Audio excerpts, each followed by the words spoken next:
Amados irmãos, a palavra do Senhor hoje se encontra em 1 Tessalonicenses, capítulo 1. E nós leremos o versículo do 1 ao 10. Tessalonicenses, capítulo 1. Leremos do versículo 1 ao 10. Amém? Estou ouvindo ainda um barulhinho de folhas. Olha, isso. Tem irmão procurando ainda. Vai com calma, irmão.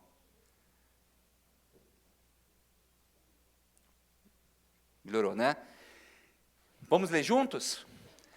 Paulo, Silvano e Timóteo, a igreja dos Tessalonicenses em Deus Pai e no Senhor Jesus Cristo, graça e paz a vós outros. Damos sempre graças a Deus por todos vós, mencionando-vos em nossas orações e sem cessar, recordando-nos diante do nosso Deus e Pai da operosidade da vossa fé, da abnegação do vosso amor e da firmeza da vossa esperança em nosso Senhor Jesus Cristo. Reconhecendo, irmãos, amados de Deus, a vossa eleição, porque o nosso evangelho não chegou até vós tão somente em palavra, mas sobretudo em poder, no Espírito Santo e em plena convicção, assim como sabeis ter sido o nosso procedimento entre vós e por amor de vós. Com efeito, vos tornastes imitadores nossos e do Senhor, tendo recebido a palavra, posto que em meio de muita tribulação, com a alegria do Espírito Santo, de sorte que vos tornastes o modelo para todos os crentes na Macedônia e na Acaia, porque de vós repercutiu a palavra do Senhor, não só na Macedônia e Acaia, mas também por toda parte se divulgou a vossa fé para com Deus, a tal ponto de não termos necessidade de acrescentar coisa alguma, pois eles mesmos, nos tocante a nós, proclamam que repercussão teve o nosso ingresso no vosso meio, e como deixando os ídolos, vos convertestes a Deus para servirdes Deus vivo e verdadeiro. E para guardardes dos céus o seu Filho, a quem ele ressuscitou dentre os mortos, Jesus, que nos livra da ira vindoura. Glória a Deus, amém. Vamos orar? Pai Santo, Deus eterno, nós te chamamos, Pai, esperamos e aguardamos com confiança a Tua volta, Jesus. Pai amado, fala aos nossos corações, ilumina as nossas mentes, guia, Senhor Deus, os nossos pensamentos, que nada venha nos atrapalhar nesta noite, Pai, que a Tua honra, a Tua glória, o Teu louvor sejam dados através de nós, através de nossas vidas, Deus, em nome de Jesus. Amém, amém.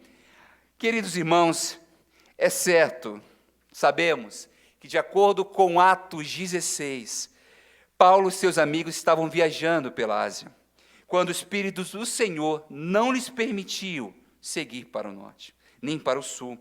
Por isso, eles prosseguiram diretamente para o oeste, até que chegaram em Troade, uma cidade portuária. Ali, diante do mar Egeu, numa noite, o apóstolo teve uma visão de um homem da Macedônia, que chamava-o e pedia ajuda. Na manhã seguinte, o apóstolo e seus companheiros concluíram que deveriam cruzar o mar Egeu e ir para a Europa. Foram para Filipos, a cidade de Filipos. Filipos que recebe essa cidade por causa do rei, né? E aí Filipos, ali na cidade de Filipos, eles foram presos, Paulo e Silas foram presos por causa da pregação do evangelho, mas plantaram uma igreja na casa do carcereiro, glória a Deus. Paulo, Silas e Timóteo seguiram adiante até que chegaram na cidade de Tessalônica, capital da Macedônia. Diferentemente de Filipos, havia uma sinagoga, devido ao grande número de judeus que lá residiam. Então, Paulo e seus amigos foram convidados para pregar ali. Paulo não estava como intruso, Paulo foi convidado para pregar ali. Bem verdade que quando a gente prega a palavra de Deus com fidelidade, com lealdade, com confiança, cheios do Espírito Santo, quando nós recebemos essa oportunidade, é bem verdade que por muitas vezes poderemos passar por provações. E aconteceu isso com o apóstolo Paulo. Não demorou, e logo perseguiram os profetas, provocando uma fuga pela madrugada.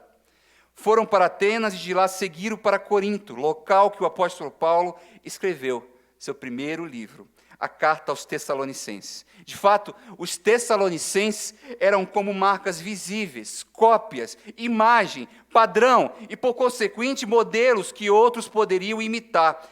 A fé dos Tessalonicenses era uma fé real, era uma fé viva, dava gosto de pertencer, de dizer, eu sou membro da igreja de Tessalônica. Eles haviam se tornado inesquecíveis para o apóstolo Paulo. Quais são, então, as marcas de uma igreja assim? Como podemos reconhecê-la agora, enquanto ainda nos resta um breve tempo? O capítulo inteiro da primeira carta aos Tessalonicenses nos revela 4 características de uma igreja inesquecível. E a primeira característica de uma igreja inesquecível é porque uma igreja inesquecível é uma igreja da qual podemos dar graças a Deus. Em 1 Tessalonicenses, do capítulo 1, do versículo 2 ao 3, encontramos os seguintes versículos. Sempre damos graças a Deus por todos vós, fazendo menção de vocês em nossas orações, e sem cessar, lembrando-nos diante do nosso Deus e nosso Pai, da operosidade da fé que vocês têm, da dedicação do amor de vocês e da firmeza da esperança que têm em nosso Senhor Jesus Cristo. Paulo e seus companheiros declaram não esquecerem e sempre agradecerem a Deus pelos frutos da graça que operavam através dos irmãos da igreja de Tessalônica. Eles cuidavam dos doentes, eles consolavam os que estavam à beira da morte, ou aqueles também enlutados, eles alimentavam os necessitados, ensinavam os novos na fé e, sobretudo, propagavam com fidelidade e lealdade o Evangelho de Cristo Jesus. Meus irmãos, que maravilha é isso, encontrar uma igreja que tem operosidade da fé. O apóstolo Paulo destaca, então, 3 características que ele podia dar graças a Deus. A primeira, a operosidade da vossa fé. O apóstolo diz que eles eram operosos em vossas fé. Isso significa literalmente obra. Tiago, em sua epístola, lembra-nos que a fé sem obras é morta. Outra maneira de colocar isso é que as obras evidenciam a nossa fé. O mundo está testemunhando os atos e as ações da igreja de Jesus Cristo, dessa igreja que diz se pertencer a Jesus Cristo. Em Lucas 17, versículo 7 ao 10, diz que Jesus vai dizer: qual de vós, tendo um servo ocupado na lavoura, ou em guardar o gado, lhe dirá quando ele voltar do campo, vem já e põe-te à mesa? E que antes não lhe diga, prepara-me a ceia, cinge-te e serve-me, enquanto eu como e bebo. Depois comerás tu e beberás. Porventura, terá de agradecer ao servo, porque este fez o que lhe havia ordenado? Assim também vós, depois de haveres feito quanto vos foi ordenado, dizei, somos servos inúteis, porque fizemos apenas o que deveríamos fazer. Neste trecho, amados irmãos, Jesus está dizendo que a fé deve ser acompanhada de ações. Fé sem obras é inútil. Ele usa o exemplo de um servo que, ao voltar do campo, não é recebido pelo seu senhor para sentar-se à mesa, mas sim para preparar a ceia e servir seu senhor. Da mesma forma, a fé cristã deve ser vivenciada no dia a dia, e não apenas expressa através de palavras. A fé sem obras é morta. É morta. Eu lembro que, no ano de 2019, lá na comunidade da Mangueirinha, diante de uma escassez de alimentos e de uma expressiva violência naquela favela, eu e alguns amigos nos reunimos e montamos um grupo de ação de emergência, para que pudéssemos alcançar aqueles moradores que sofriam diante das faltas de recursos. A favela da Mangueirinha é uma favela tomada por 3 facções, amados irmãos. Ser crente no Rio de Janeiro é muito difícil, não é, reverendo Silas? A gente conta com 144 mil localidades que estão dominadas pelo tráfico. 144 mil. E como pregar o evangelho ali? Como então a igreja pode subir a favela? Como então a igreja pode propagar o evangelho de Jesus Cristo sem ser morto? Como isso pode acontecer? Nós elaboramos uma ideia. Vamos entregar cestas básicas, mas vamos entregar cestas básicas aqui na igreja, a Igreja Presbiteriana do Centenário, que fica aos pés da favela da Mangueirinha. E através da igreja, a Igreja Presbiteriana do Centenário, a terceira igreja presbiteriana de Duque de Caxias, passamos a entregar cestas básicas e fazer diversas ações. Entregamos mais de 90 toneladas de alimentos entre o ano de 2019 ao ano de 2021. Era comum ouvirmos glória a Deus por essa igreja. E também era comum, ao convidarmos aqueles moradores a entrar na igreja, eles ficarem espantados. Nós observávamos o espanto. É curioso ressaltar também que no meio da igreja há uma cruz. E eu percebia como aquela cruz intimidava aqueles moradores. Eles iam para receber cestas básicas. E quando olhavam para aquela cruz, ficavam estáticos, paralisados. Era como se aquela cruz constrangesse o coração deles. Alguns saíam dali chorando. E quando eu os encontrava e os questionavam, eles diziam: Deus é muito bom, louvado seja o nome do Senhor. Glória a Deus por esse Deus. Eu sinto que não foram vocês que nos entregaram essas cestas, mas que foi Deus que nos entregou. A fé sem obras, a fé precisa ser acompanhada de obras, meus amados irmãos. Assim como o amor sem atitudes é um amor inútil, a fé sem obras também é uma fé inútil. A gente precisa crer e acreditar a tal ponto que nos leve a fazer, que nos leve a agir. Amados irmãos, vivemos agora um tempo de pandemia, um tempo da Covid, e eu ouço sempre o reverendo Roster dizer que o tempo de Covid foi um tempo de dificuldade, um tempo de muito trabalho, mas também um tempo de muita colheita em Cristo Jesus. Porque a Igreja Presbiteriana Unida não se aquietou, ela não cruzou os braços, ela não permitiu que o sentimento de medo tomasse-a por completo. A Igreja Presbiteriana Unida, apesar dos limites impostos pela Covid, passou a agir. A Cracolândia não assustou a Igreja Presbiteriana Unida. Mesmo diante de um tráfico de drogas e diversos usuários de drogas, a Igreja Presbiteriana Unida se manteve firme e avançando para o reino de Jesus Cristo. Não é maravilhoso saber que a igreja tem essa capacidade que a permite que, diante de limitações de doenças, de violência e de quaisquer outros eventos, a Igreja de Jesus Cristo permanece avançando neste mundo?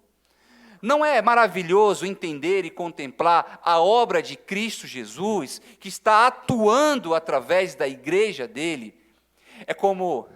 E é visível isso, é como se vêssemos o próprio Jesus atuando em favor do mundo, em favor dos eleitos, em favor dos seus filhos, através da igreja dele. Você faz parte disso. Você faz parte disso. Você pode ser as mãos do Senhor. Você pode ser os pés do Senhor. Você é o corpo de Cristo. Enquanto a igreja avança, Jesus Cristo também avança. Enquanto Jesus Cristo avança, a igreja também avança. Fé sem obras é morta. Nós não podemos nos limitar aos púlpitos, a somente pregar o Evangelho. Evidentemente que a pregação do Evangelho é de suma importância. Eu estudo num seminário para que eu possa pregar melhor o Evangelho, eu sei do que eu estou falando. Mas também é evidente que você, amado irmão, precise testemunhar essa fé na sua casa. Você precisa ter obras na sua casa. Você precisa compartilhar dessa fé na sua faculdade. Você precisa compartilhar dessa fé e viver essa fé no seu trabalho. Você precisa avançar também nas suas relações. Amados irmãos, vemos diversos bancos vazios. E cada banco desse vazio, aqui nesta noite, é resultado da nossa operosidade, da nossa fé. Você tem convidado seus amigos para estarem aqui? Você tem feito a sua parte? Você tem orado pelos irmãos pecadores? Você tem trabalhado em prol do reino de Deus? Você tem avançado, mesmo diante de limitações? A fé de vocês, a fé que vocês dizem ter, é uma fé recheada de obras. Existem práticas. O mundo poderia condená-lo por ser cristão. Que Jesus Cristo nos encontre cheio de obras, cheio de provas. Que Ele nos encontre assim, culpados de pregar o Evangelho de Jesus Cristo. A segunda característica de uma igreja assim é que uma igreja da qual podemos dar graças a Deus é uma igreja que vive o que prega. Em 1 Tessalonicenses, do versículo 4 ao 5, encontramos o apóstolo Paulo dizendo: reconhecendo, irmãos, amados de Deus, a vossa eleição, porque o nosso evangelho não chegou até vós tão somente em palavra, mas sobretudo em poder, no Espírito Santo e em plena convicção, assim como sabeis ter sido nosso procedimento entre vós, por amor de vós. Paulo está enfatizando a importância dos testemunhos dos cristãos e como a sua fé pode ser uma inspiração para outros. A conversão dos tessalonicenses para o cristianismo foi impactante e espalhou a palavra de Deus para as outras regiões. E eu lembro da história de David Livingstone. Eu sei que muitos já ouviram a história de David Livingstone, mas eu quero recordá-los nesta noite. David Livingstone era um botânico, um médico botânico, um jovem ainda, muito apaixonado pela obra do Senhor e principalmente por missões.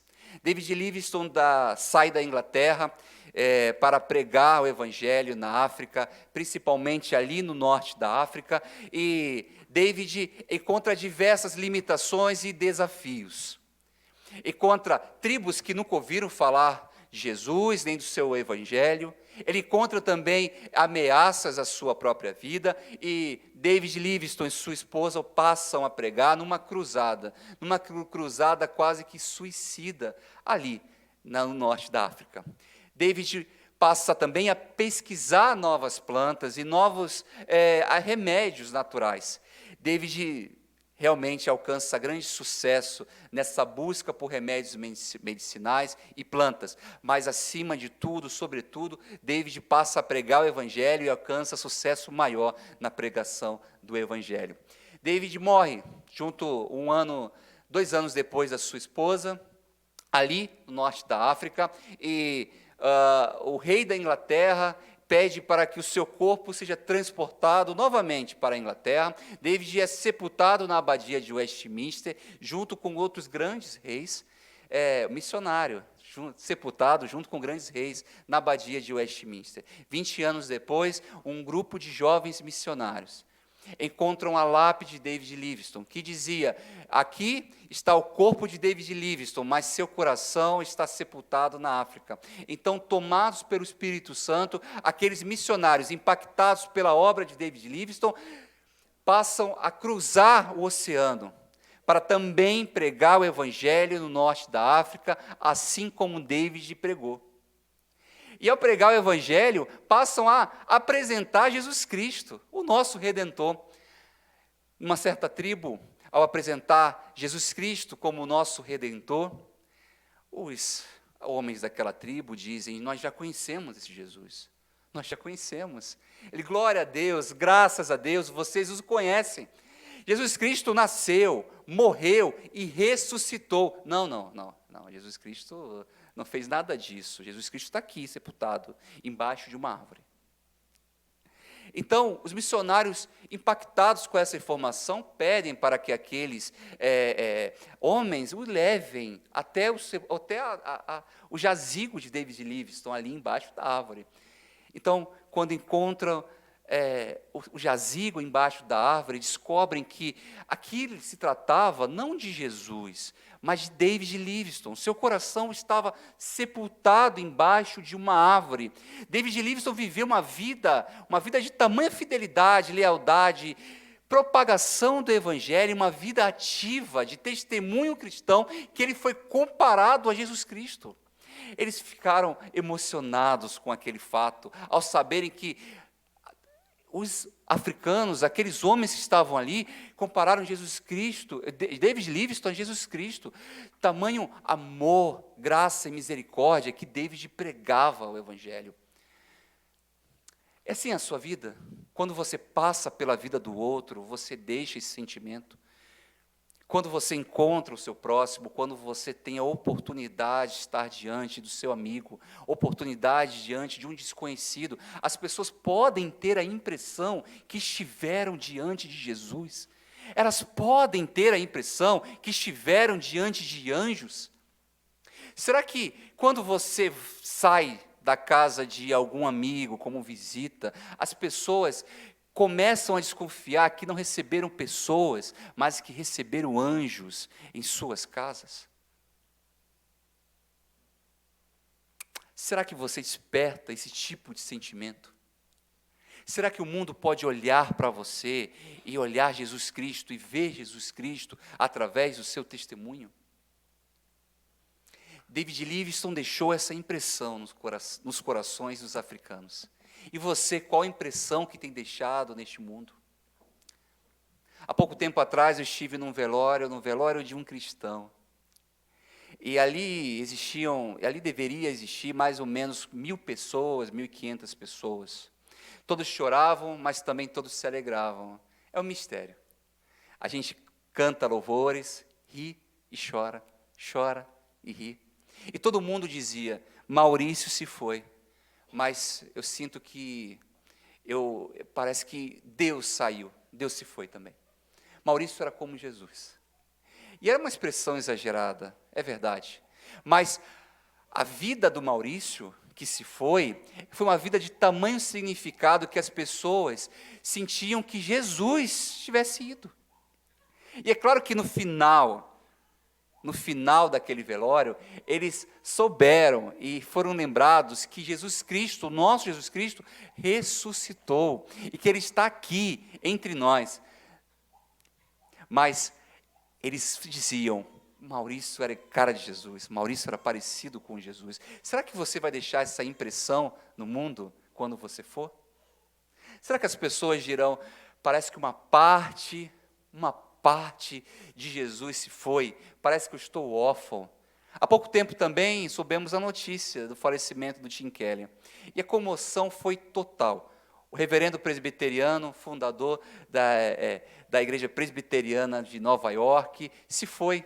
Ele foi autor de muitos livros, e isso gerou uma comoção na rede social. Os amigos que o conheceram, e eu gostaria, reverendo Alexandre, de ter conhecido também, pessoalmente, sabe? Apesar de ter visto o Tim Keller numa conferência, de longe, eu não tive contato para conversar com ele. Mas quando ele se foi, eu fiquei triste. E eu disse para minha esposa, Lídia, eu estou triste. Mas por quê? Morreu alguém que eu amava. Mas eu não conhecia esse alguém. Eu não estive pessoalmente com ele. Eu não sei quais são os seus segredos. Mas eu estava em luto, eu fiquei em luto. Tim Keller parecia Jesus. Tim Keller era um homem de Deus. Quais são os testemunhos que você tem deixado? Será que as pessoas têm visto Jesus na vida de vocês? A terceira característica é que uma igreja que vive o que prega é uma igreja que imita Jesus e é um modelo para o mundo.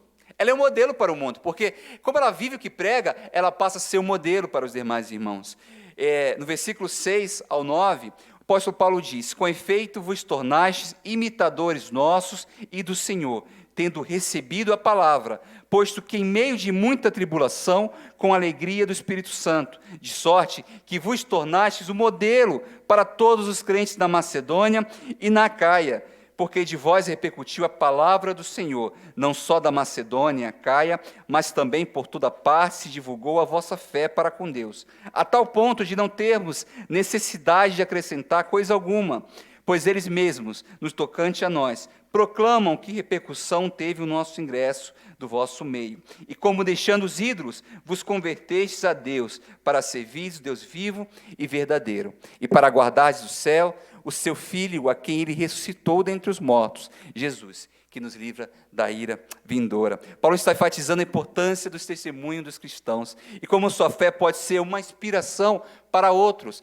Quando a gente passa a viver o que prega, a gente se torna modelo para o mundo. A Igreja de Jesus tem sido comparada, a sua instituição tem sido comparada em grandes centros empresariais.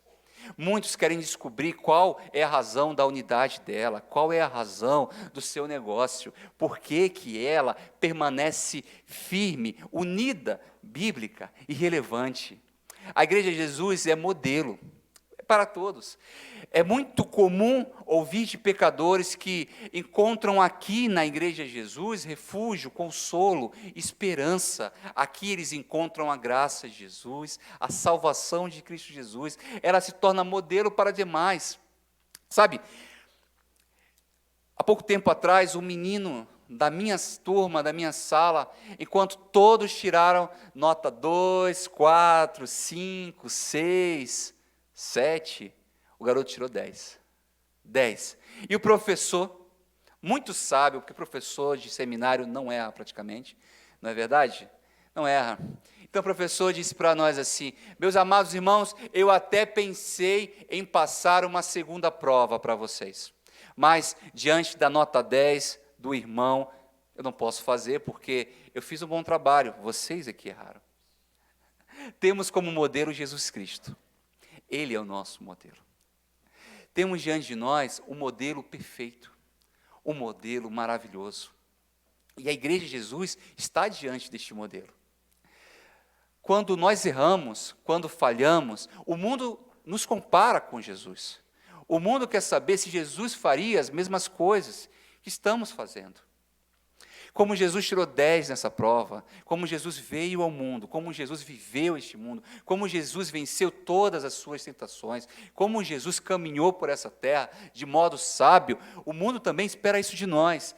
É verdade que não seremos perfeitos, mas estamos diante de um modelo. E todas as vezes que a igreja errar, o mundo comparará a igreja com o seu Jesus, a igreja com o seu Deus. Ora, Deus permite esse tipo de coisa? Deus aceita esse tipo de coisa?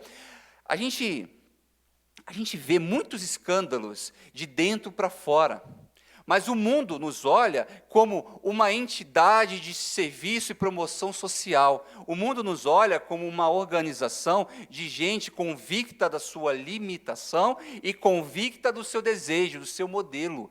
O mundo nos olha e nos compara com Jesus. Afinal de contas, o mundo tem em suas mentes um Jesus ideal, não é verdade? O mundo tem um Jesus ideal.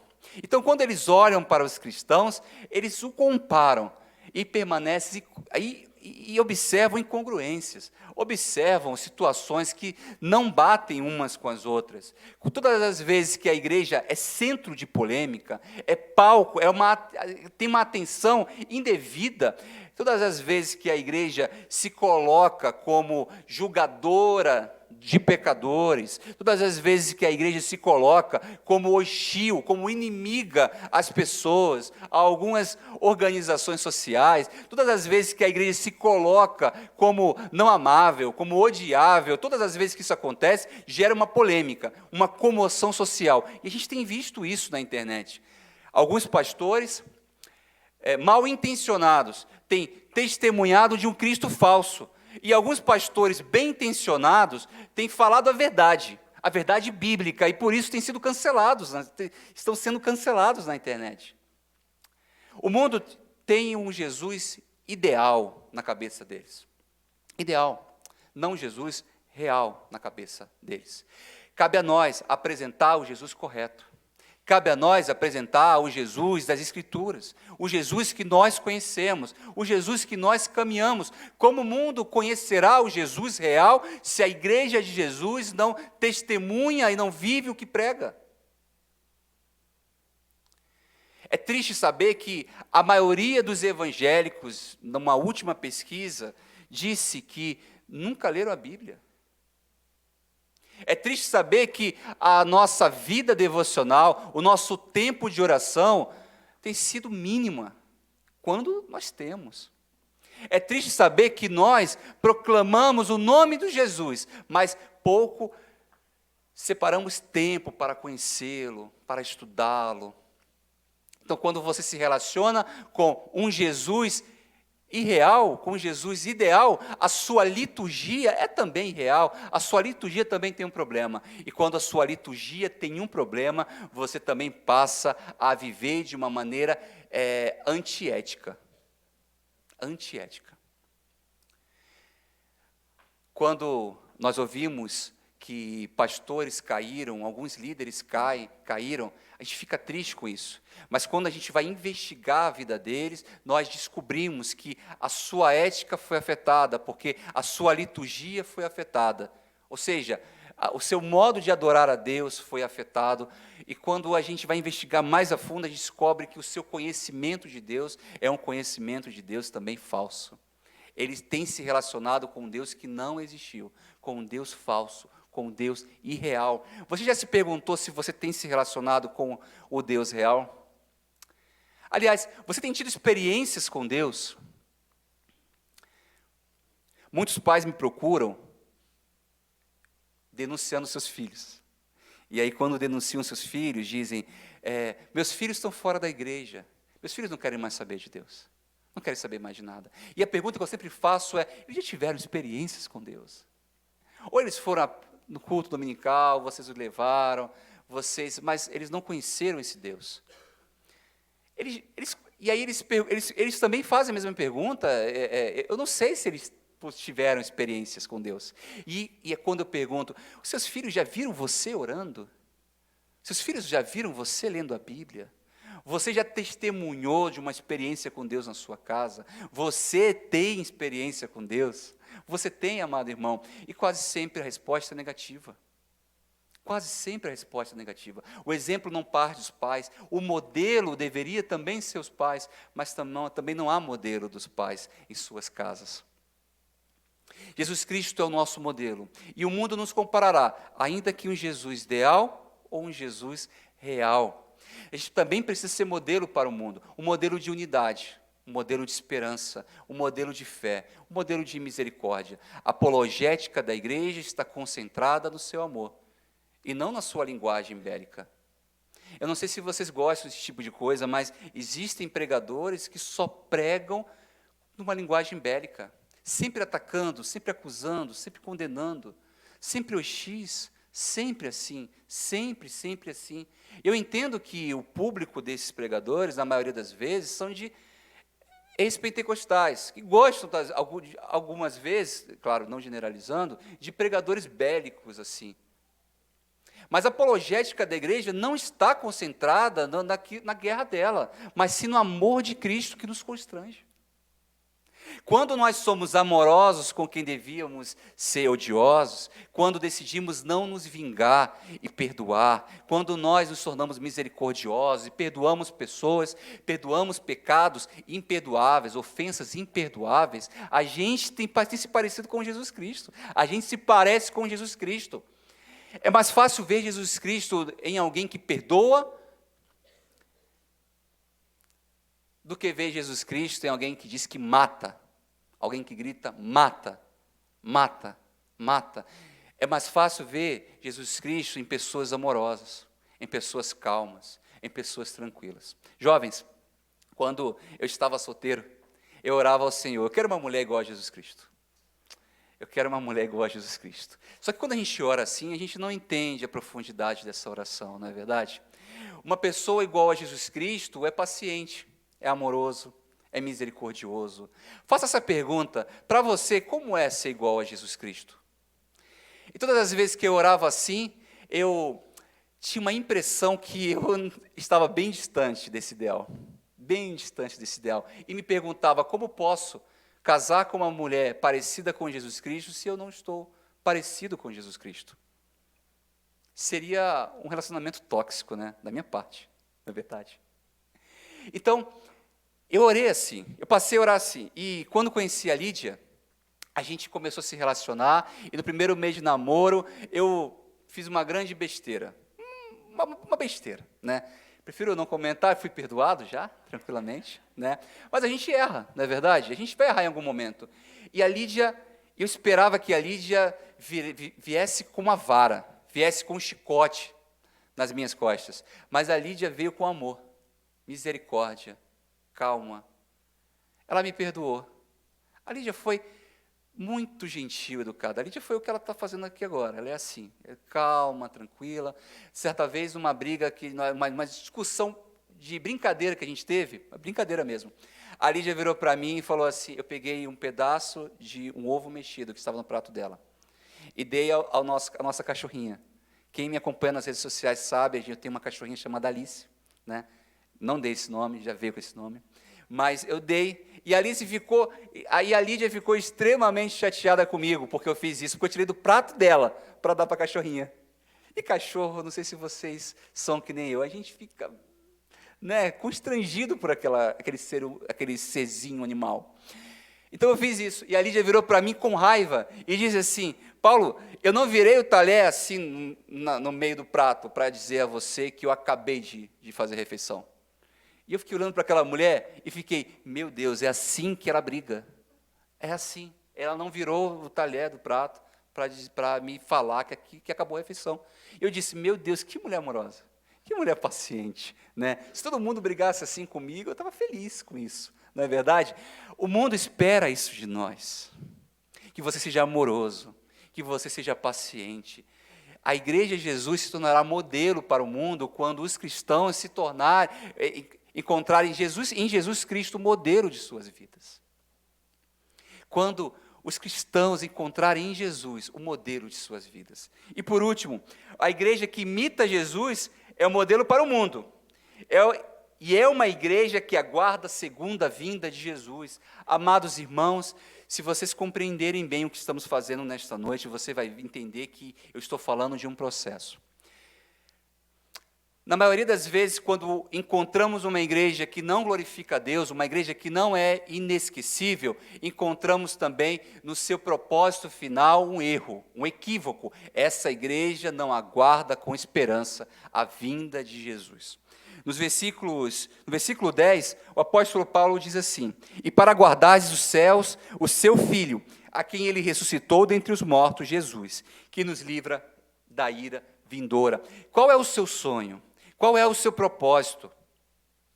Quando não há uma espera feliz da vinda de Jesus, a igreja tende a se desviar. Se o mundo e se as pessoas não conseguem encontrar a razão da sua esperança, se elas não conseguem encontrar emoção e coração na volta de Jesus, você está fadado ao fracasso.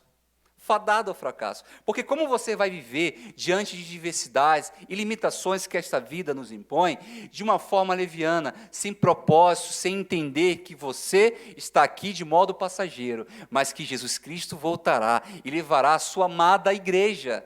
Como você vai viver esse mundo olhando para a dor deste mundo e entender que ela é uma dor final, que ela é uma dor que pode consumir a sua vida e que não há esperança após essa dor?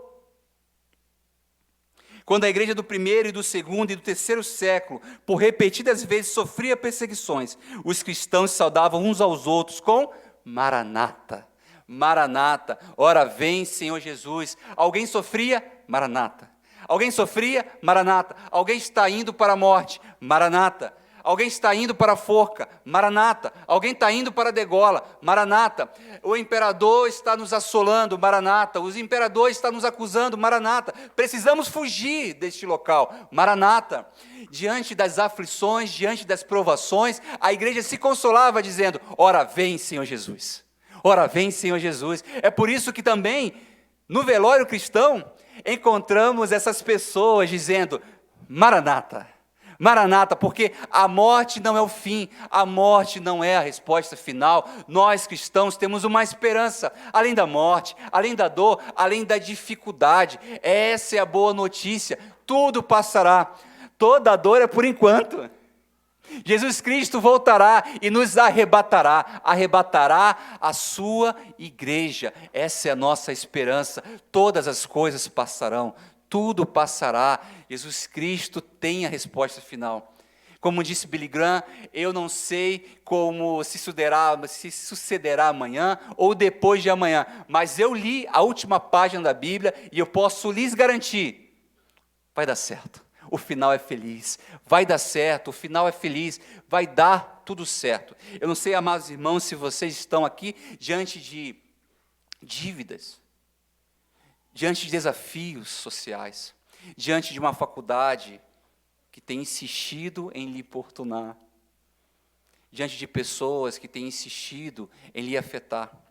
Eu não sei se você está diante aqui de um relacionamento infeliz. Eu não sei se você está diante de um problema muito grande. Eu não sei como você vai resolver isso, eu não sei. Mas eu posso lhes garantir, Jesus Cristo vai voltar. Maranata. Ora vem, Senhor Jesus. Maranata. Eu vivo sob duas certezas inegociáveis na minha vida. E todas as vezes que eu posso dizer isso, digo para também crer. E creio, por isso digo. Eu vivo sob duas certezas. A primeira é a morte. Eu vou morrer. Se Jesus Cristo não voltar antes, eu vou morrer. E eu quero dizer também, irmãos, que se Jesus Cristo não voltar antes, vocês também morrerão. Essa é uma certeza inegociável. Mas a segunda certeza, a principal certeza, é que Jesus Cristo vai voltar. Eu tenho absoluta certeza nisso. Eu vivo por essa esperança. Jesus Cristo está voltando. Em breve Ele voltará. Maranata, Ele nos arrebatará. Jesus Cristo virá e enxugará dos nossos olhos todas as lágrimas. Não haverá mais pranto, nem choro, nem dor, nem falta na faculdade, nem nota baixa na faculdade. Não haverá professor que nos persegue, não haverá dívidas, não haverá boletos a serem pagos, não haverá formaturas, diplomas a serem conquistados, não haverá mais nada. Jesus Cristo voltará e nos fará novas pessoas. Tudo se passou, agora Ele faz novas todas as coisas. Queridos irmãos, a igreja é chamada a ser uma comunidade inesquecível, onde amor e a verdade de Deus são vividos de forma tangível. Apesar das dificuldades, crises e dos tropeços da igreja hoje, me consola muito saber que no último dia a noiva estará diante do noivo, triunfante e perfeita, e que toda ação humana, toda oposição do mundo, o inferno com toda a sua força e furor, não poderão impedir esse encontro triunfal. Que o Senhor Jesus Cristo o lembre da sua missão na terra. Que aqui você vivam a vida que você prega. Que aqui você se torne inesquecível, assim como a igreja de Tessalônica também se tornou inesquecível para o apóstolo Paulo. Que aqui as pessoas o confundam com Jesus Cristo. Que aqui você testemunhe e compartilhe do amor de Deus. Que aqui você viva sobre a esperança que Jesus Cristo logo voltará. Jesus Cristo está vindo e em breve Ele acabará, completará com todas essas dores, com todas essas aflições. Jesus Cristo, de uma vez por todas, fará a sua igreja nova de novo, nova mais uma vez. Jesus Cristo fará a sua vida nova mais uma vez. Eu sei que vocês têm muitos sonhos, eu sei que há muitos sonhos aqui representados por cada um de vocês, mas não há notícia melhor do que esta: Jesus Cristo voltará. Jesus Cristo voltará. Mais do que ver Pedrinho, visivelmente, o meu filho, meu primeiro filho. Mais do que isso, é saber que Jesus Cristo está voltando. E eu quero contar a Pedrinho isso. Pedro, eu quero te contar uma boa notícia. Você está aqui neste mundo. Você agora está com consciência. E há uma boa notícia para você. Você tem um Deus e que Ele em breve voltará. Tudo que você passar nesta vida, lembre-se, Maranata, Maranata, Ele voltará. Vamos fechar os nossos olhos e orar ao nosso Senhor. Pai querido, quão grande esperança é esta, a de que em breve nos encontraremos contigo. Não há consolo maior, não há esperança maior, não há bênção maior, Pai, do que encontrar contigo, olhar nos seus olhos, tocar em suas mãos, Pai, conversar com você, Pai. Pai amado, neste dia, Pai amado, seremos completos. Nestes dias, Pai amado, seremos Seremos perfeitos, Pai. O Senhor nos tornará perfeitos, Pai. O Senhor nos conduzirá, nos abraçará e nos guiará, Pai. Estamos ansiosos por este dia, Pai. E essa talvez seja a única ansiedade dos nossos corações, Pai. A única ansiedade santa em nossos corações. A de vê-lo, Pai. A de encontrá-lo, Jesus. É bem verdade que este mundo é cruel. Este mundo tem sido danoso às nossas mentes, aos nossos corpos. Cada dia mais estamos envelhecendo, Pai.